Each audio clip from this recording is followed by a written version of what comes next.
Our first question with Margaret, if you could stand up, please, and fire away. My question is to you, sir.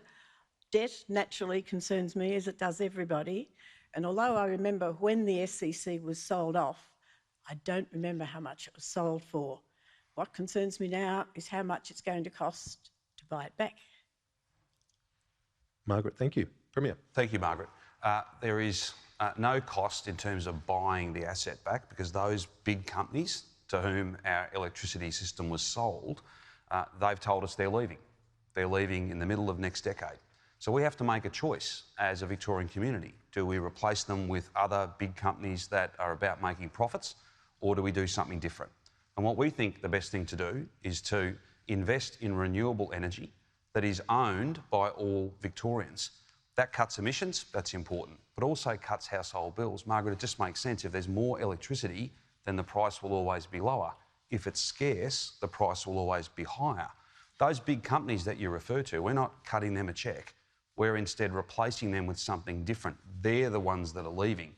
You see, they've made $23 billion out of all of us in profit alone, and now they've told us they're going. So we think the SEC coming back, government control, everybody owns it, renewable electricity that's about people, not profit, 59,000 jobs, and the best bit, from my point of view, 6,000 apprenticeships.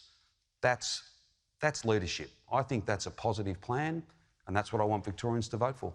Margaret, you happy with that? Yep. Okay. Sort of. Okay. Sort of. Let's ask the opposition leader while we're here. It seems like a bit of a popular plan. What's your thought on the SCC and the revival of it? Look, Kieran, at the end of the day, it comes down to what our state can afford and the priorities that we have to make. And so Margaret's question's a good one, because it's around how we can actually afford to do these things. Victoria now owes around, or will owe by the end of the next 4 years, $165.9 billion. Now, that is not debt that my government, if I form one, could pay off, or the next one, or the one after it. It's debt that will be around with our grandchildren.